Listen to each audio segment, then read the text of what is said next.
মৃত্যুর পর কবরে নামানো পর্যন্ত ফেরেশতারা লাশের সাথে কি করে তা সকল মুসলমানের জানা উচিত।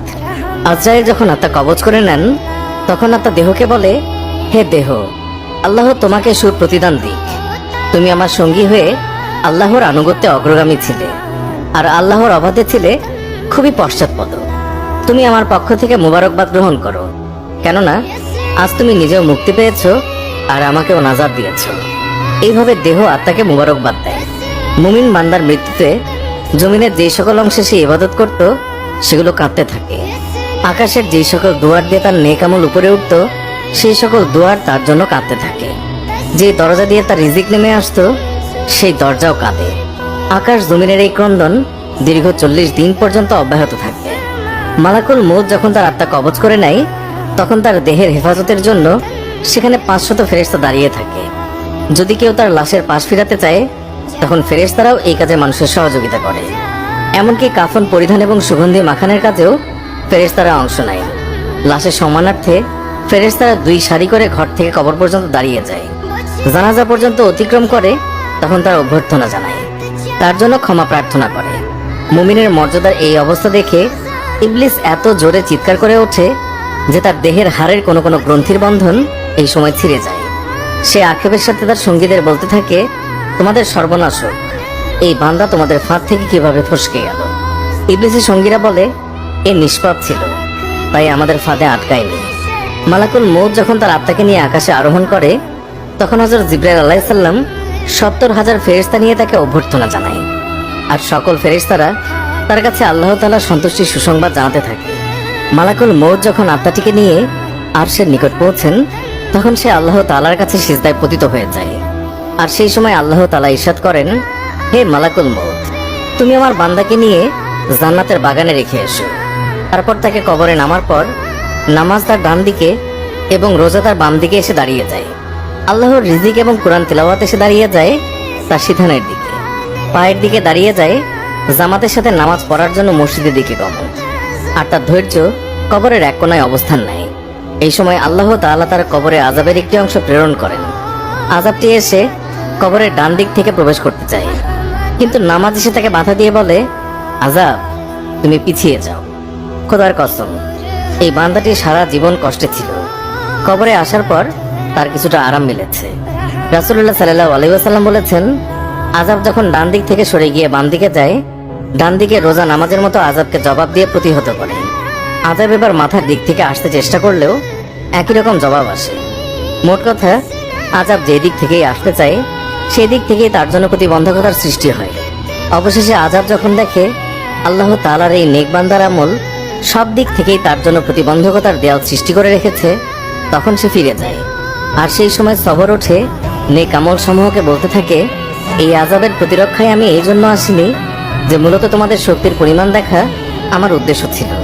আমি যদি এটাকে প্রতিহত করতে ব্যর্থ হতাম তাহলে আমি অবশ্যই এসে এই বান্দাকে আযাব থেকে রক্ষা করতাম। তোমরাই যখন যথেষ্ট হয়ে দাঁড়ালে তখন আমি এই বান্দার জন্য অতিরিক্ত সঞ্চয় হয়ে রয়ে গেলাম। পুলসিরাত আর মিজানে আমি তার কাজে আসব। এরপরে এই বান্দার কাছে 2 জন ফেরেশতা আসে যাদের চোখ নীল বর্ণের, আওয়াজ ভয়ঙ্কর, গরুর শিঙের ন্যায় দাঁত এবং তার শ্বাসের সাথে নাসা রন্ধ্র দিয়ে অগ্নিশিখা বের হয়। ফেরেশতাদের উভয়ের কাঁধের মধ্যবর্তী স্থান খুবই প্রশস্ত।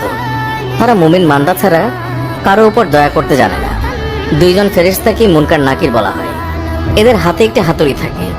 এটি এতই ভারী যে সকল মানব দানব মিলে একত্রিত হলেও তা উত্তোলন করতে সক্ষম হবে না। এই 2 জন ফেরেশতা কবরে প্রবেশ করে লাশকে বলে, উঠে বসো। লাশ তৎক্ষণাৎ উঠে বসে যায় এবং কাফনের কাপড় খুলে যায়।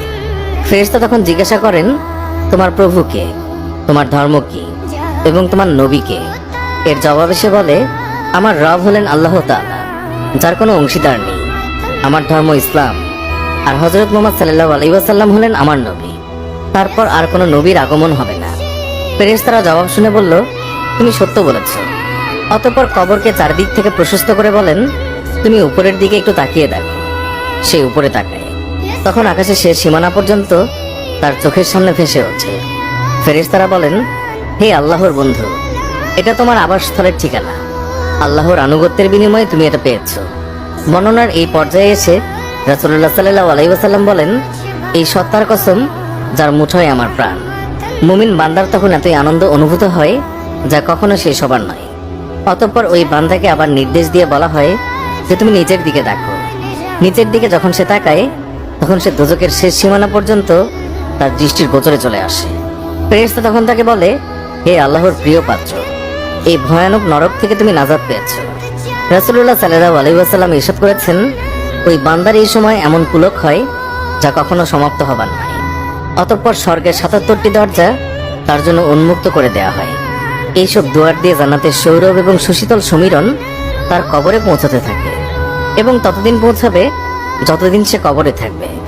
রাসূলুল্লাহ সাল্লাল্লাহু আলাইহি ওয়াসাল্লাম আলোচনার ধারাবাহিকতা অব্যাহত রেখে বলেন, এরপর আল্লাহ তাআলা মালাকুল মউতকে নির্দেশ দিয়ে বলেন, তুমি আমার দুশমনের নিকট যাও এবং তাকে আমার কাছে নিয়ে এসো।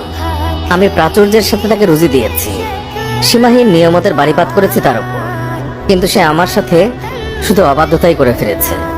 এবার এই দুশমনকে আমার সামনে হাজির করো। মালাকুল মউত আল্লাহর নির্দেশ পেয়ে এমন কদাকার বেশে ওই বান্দার নিকট আগমন করে যে কেউ কোনোদিন এমন ভয়ঙ্কর আকৃতি দেখেনি। তার 12টি চোখ থাকে, তার কাছে এমন একটি লৌহ শলাকা থাকে যার শাখা ও কাঁটা বিশিষ্ট। মালাকুল মউতের সাথে আরো 5 জন ফেরেশতা থাকে। এদের প্রত্যেকের সাথেই থাকে জাহান্নাম থেকে নিয়ে আসা আগুনের চাবুক। মালাকুল মউত অবাধ্য বান্দাকে চাবুক দিয়ে এমন ভাবে আঘাত করে যে প্রতিটি কাঁটা তার সারা শরীরের দেহতন্ত্রের মূলে গিয়ে বিদ্ধ হয়ে যায়। অতঃপর সেটি পাকিয়ে টেনে বের করে এবং তার পায়ের নখের তলদেশ থেকে পর্যন্ত আত্মাকে বের করে নিয়ে আসে। তারপর সেই লৌহ শলাকাটি তার উভয়ের পায়ের গোড়ালিতে ঢুকিয়ে দেওয়া হয়। তখন আল্লাহর এই দুশমনের এতই কষ্ট হয় যে বেদনায় সে কাতরাতে থাকে। এমন সময় বাকি ফেরেশতারা তাদের হাতের চাবুক দিয়ে তার মুখমণ্ডল এবং পশ্চাৎ দেশে অনবরত প্রহার করতে থাকে। এই সময় তার আত্মাকে টেনে সারা দেহ থেকে গোড়ালিতে নিয়ে আসা হয়। শাস্তির এই পর্যায়ে শলাকাটি তার হাঁটুতে ফোটানো হয়। তখন সে বেদনায় ছটফট করতে থাকে। এমন সময় ফেরেশতারা আবার আগুনের চাবুক দিয়ে তার মুখ এবং নিতম্বে মারতে শুরু করে। হাঁটু থেকে শলাকাটি বের করে ঢুকানো হয় তার নিতম্ব দেশে।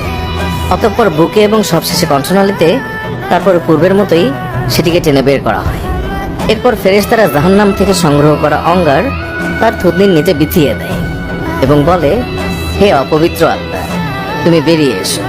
তুমি থাকবে প্রখর বাষ্পে, উত্তপ্ত পানিতে এবং ধূম্রকুঞ্জের ছায়ায়, যা শীতল নয় এবং আরামদায়কও নয়। সূরা ওয়াকিয়া আয়াত 42 থেকে 44। মুসনাদে আবি ইয়ালা। আল্লাহ আমাকে এবং সবাইকে বুঝ দান করুন, আমিন। পোস্টটি ভালো লাগলে বন্ধুদের সাথে অবশ্যই শেয়ার করতে ভুলবেন না। ধন্যবাদ সবাইকে।